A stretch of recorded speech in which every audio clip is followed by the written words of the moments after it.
guys can flip with me to 2 Kings chapter 18.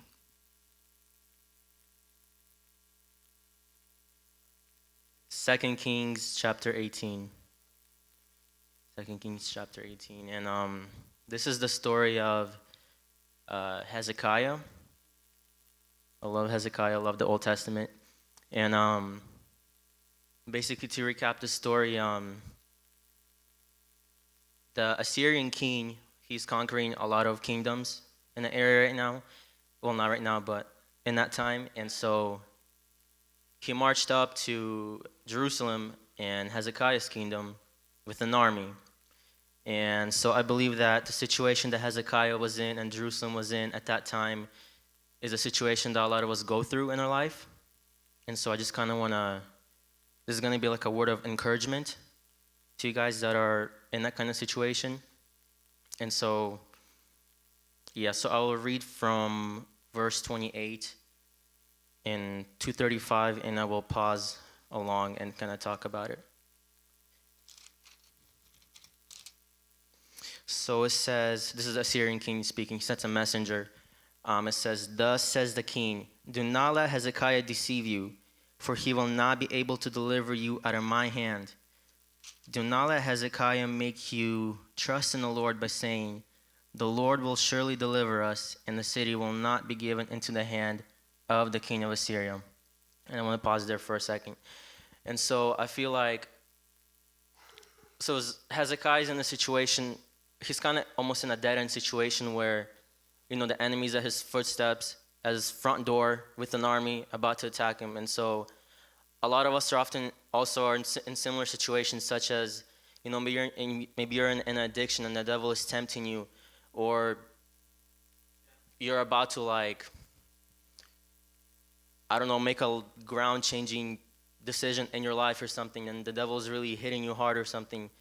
And I just want to let you know that the devil lies, and the devil tries to deceive you by saying that there is no deliverance out of your situation, that there's no deliverance out of your addiction, or there's no way out. And that is a lie of the devil. It says in John 8:44, it says Satan is the father of all lies. And so I want you guys to remember that nothing good comes from Satan.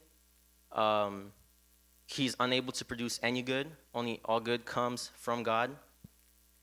And so, so he tries to basically almost destroy your faith and, put you into like a boxing situation where you think that there's no way out of your situation.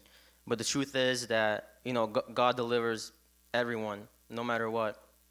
And so moving on to verse 31, it says, "Do not listen to Hezekiah, for thus says the king of Assyria, make your peace with me and come out to me, then each of you will eat of his own vine, and each one of his own fig tree, and each one of you will drink the water of his own cistern, until I come and take you away to a land like your own land, a land of grain and wine, a land of bread and vineyards, a land of olive trees and honey, that you may live and not die." And I'll pause there.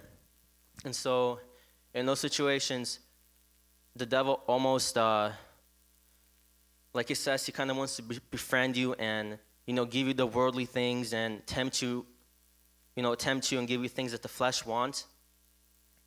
And so an example of that would be,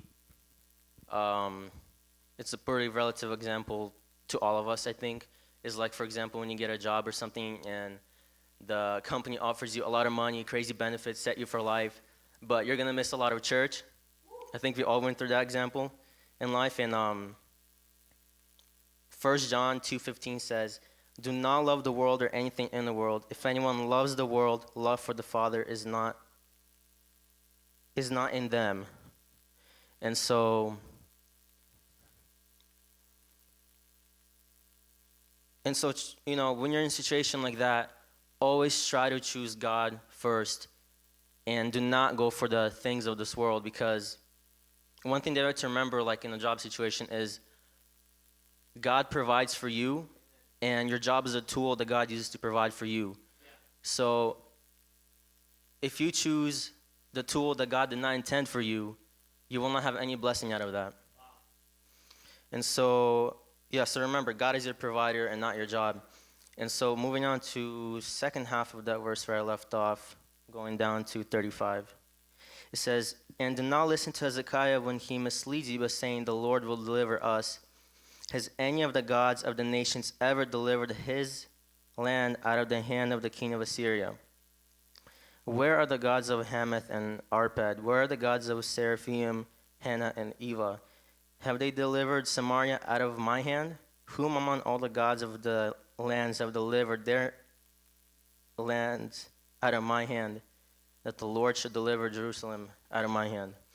And so this is kind of like, I feel like in this situation would be like, the devil kind of reminds us of our past life. Maybe when we were weak in faith and he has conquered us. Or, the devil tells us to look around or something and we see, the broken people around us, or the people that were once strong in faith but have fallen.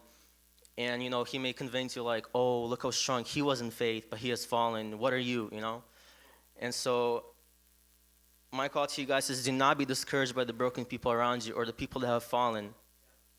Because if you put your hope in God and Jesus lives in you, your temple will not be fallen. Your kingdom will not fall. And so let's see what Hezekiah does in his situation that he was in. In 2 Kings 19:14, verses down, it says Hezekiah prayed to God. And so, like I said, when you're in a situation like this, always seek God first. Always pray to God first. Lamentations 3:25 says, "The Lord is good to those whose hope is in him, to those who seek him." And so, if you seek him first, if you pray to him first, without like trying to do it with your own powers, then God will help you out. And so in his situation, in Hezekiah's situation, this is what happened. Let's move on to 2 Kings 19:32, skipping down. There it is. It says, "Therefore thus says the Lord concerning the king of Assyria, he shall not come into this city or shoot an arrow there, or come before it with a shield or cast up a siege mount against it. By the way he came, the same way he shall return, and he shall not come into this city, declares the Lord. For I will defend this city and save it, for my own sake and for the sake of my servant David." And so later it says that angel of the Lord struck down 185,000 people in this camp, and then the Syrian king got killed by his own sons. And so one thing I noticed that kind of stood out to me a lot was that the first thing that Hezekiah did was he prayed to God. And instead of, it doesn't say that he tried to, he didn't send out his armies to try to defend or fight the armies because he would lose. If we try to defend ourselves from the devil, try to attack the devil, we will surely lose. And I think that's how those other kingdoms have lost. And so if you put your hope in God and you trust God and you pray to God, God will deal with the problem for you. Just like he did to Hezekiah, and he destroyed the army and he killed the king.